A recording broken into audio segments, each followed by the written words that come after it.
Hello friends, ഇന്ന് ഞാൻ ഒരു ഉത്സവ വ്ളോഗുമായിട്ടാണ് വന്നത്. ഒരുപാട് നാളായില്ല നമ്മളിപ്പോൾ വ്ളോഗൊക്കെ ചെയ്തിട്ട്. അപ്പം ഞാൻ വിചാരിച്ചു ഇന്നൊരു വ്ളോഗായിട്ട് വരാമെന്ന്. അത് വേറെ ഒന്നുമല്ല, നമ്മൾ ഭഗവതി നട ദേവീ ക്ഷേത്രത്തിൽ തൃക്കാർത്തിക മഹോത്സവവുമായി ബന്ധപ്പെട്ട് ഞങ്ങൾ ഇന്നലെ ഉത്സവം കാണാൻ പോയി ഫാമിലിയായിട്ട്.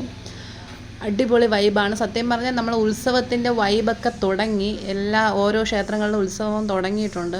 അപ്പോൾ അടിപൊളിയായിരുന്നു. ഇത് ക്ഷേത്രത്തിൻ്റെ കുളത്തിൽ അവർ പൂക്കളൊക്കെ ഇട്ട് സെറ്റ് ചെയ്ത് വെച്ചിരിക്കുന്നതാണ്. നല്ല ഭംഗിയുണ്ട് കാണാൻ. അടിപൊളി ആയിരുന്നു അവിടുത്തെ ലൈറ്റ് അറേഞ്ച്മെൻറ്റ്സും. പിന്നെ തൃക്കാർത്തിക ആയതുകൊണ്ട് വിളക്കൊക്കെ കത്തിക്കാനുള്ള സെറ്റപ്പും കാര്യങ്ങളൊക്കെ ആയിട്ട് അവർ റെഡി ആയിട്ടിരിക്കുകയാണ്. പിന്നെ അത് കഴിഞ്ഞപ്പം ദേവിയും കൊണ്ട് വരുന്നത് കണ്ട് പിന്നെ അത് കാണാൻ വേണ്ടി നമ്മൾ പോയി. പിന്നെ നല്ല അടിപൊളി ആംബിയൻസ് ആയിരുന്നു. ഒരുപാട് ആളുകളുണ്ടായിരുന്നു, ഒരുപാട് പേരുണ്ടായിരുന്നു. അപ്പം വല്ലഭനാണ് നമ്മൾ ഫസ്റ്റ് പറഞ്ഞത്. അപ്പോൾ നമ്മളെ ദേവിയും കൊണ്ട് വരെയാണ്. ആ തലയെടുപ്പ് കാണുമ്പോൾ തന്നെ ഒരു ഭംഗിയില്ലേ.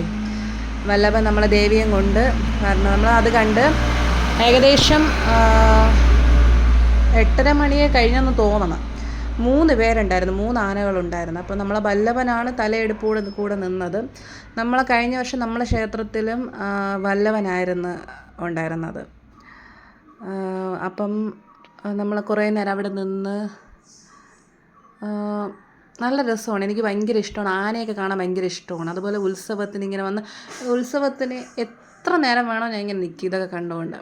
അപ്പം നമ്മൾ കുറേ നേരം നിന്ന് പിന്നെ അവിടെ അതൊക്കെ പൂജയൊക്കെ എടുത്തതിന് ശേഷം വല്ലഭൻ ദേവിയും കൊണ്ടുപോയി.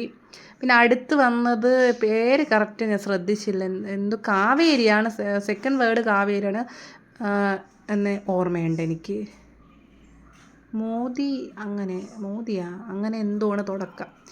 എന്തായാലും ഇവനും കൊള്ളാം. പക്ഷേ ഇവൻ കുറച്ച് കുറുമ്പനാണ് കേട്ടോ.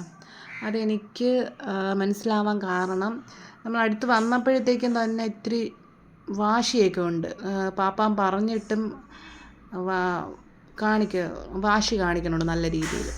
കാരണം ഞാൻ പേടിച്ചു കേട്ടോ. ഞാൻ എൻ്റെ അടുത്താണ് നിൽക്കുന്നത്, കുറച്ച് സൈഡിലോട്ട്. അപ്പോൾ വന്നപ്പോഴത്തേക്ക് ഇതൊക്കെ ഇങ്ങനെ തുമ്പിക്കൈയും പൊക്കി എന്തോ ദേഷ്യം പോലെയൊക്കെ നിൽക്കണത്. എന്ത് പറ്റിയെന്ന് അറിയണം. കാരണം ഇങ്ങനെ ആഭരണങ്ങളും തിടമ്പൊക്കെ ഇട്ട് ഇങ്ങനെ ഭയങ്കര ഇതായിട്ട് നിൽക്കണോണ്ടായിരിക്കാം. ചില ആനകൾക്ക് ആൾക്കൂട്ടമൊക്കെ കാണുമ്പോൾ ദേഷ്യം വരില്ല. അപ്പം ഇച്ചിരി കുറുമ്പനായിരുന്നു. പിന്നെ ബാക്കിൽ നിന്ന് വന്ന ആളാണെങ്കിൽ ഭയങ്കര സൈലൻറ്റ്, പാവം. ഇതുപോലൊരാൾ ഈ ലോകത്തിലില്ല എന്ന് തോന്നിപ്പോവും, അത്രയ്ക്ക് പാവമായിരുന്നു. പക്ഷേ ഇവൻ കുറച്ച് നേരം പിടിച്ച് നിർത്തി. കുറച്ച് നേരം നിന്നതിന് ശേഷമാണ് പോകാൻ. നടക്കാനൊക്കെ ഇച്ചിരി മടിയായിരുന്നു. കാരണം ഒരുപാട് ദൂരമൊക്കെ നടന്ന് വരണേല. അപ്പം അതിൻ്റേതായ ബുദ്ധിമുട്ടുകളും കാണും. അപ്പം അതുകൊണ്ടായിരിക്കും ചെറിയ വാശി കാണിച്ചത്.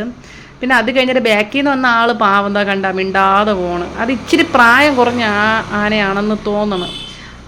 ആളുടെ പേര് എനിക്ക് ശ്രദ്ധിക്കാൻ പറ്റിയില്ല. പിന്നെ അത് കഴിഞ്ഞപ്പോഴത്തേക്ക് ഭയങ്കര രസമായിട്ടുള്ള കുറേ കാര്യങ്ങൾ വന്നു. ഇതേപോലെ കറങ്ങണ സംഭവങ്ങളും അടിപൊളിയായിരുന്നു. പക്ഷേ ഇത് നല്ല അത്യാവശ്യം വെയിറ്റുള്ള സംഭവമാണ്. അപ്പോൾ അവരെന്തായാലും അത്രയും ആത്മാർത്ഥമായിട്ട് ചെയ്യണമല്ല. പിന്നെ അത് കഴിഞ്ഞിട്ട് ചെണ്ടമേളം ഒരു രക്ഷയില്ല, അടിപൊളി. അവർ കുറേ ആയപ്പോൾ അവർ ഡാൻസ് കളിച്ചിട്ടുള്ള ചെണ്ടമേളം സൂപ്പർ ആയിട്ട് ഇവരെ എന്തായാലും അടിപൊളിയായിരുന്നു. അപ്പോൾ ഇത്രയേ ഉള്ളൂ. ബായ്.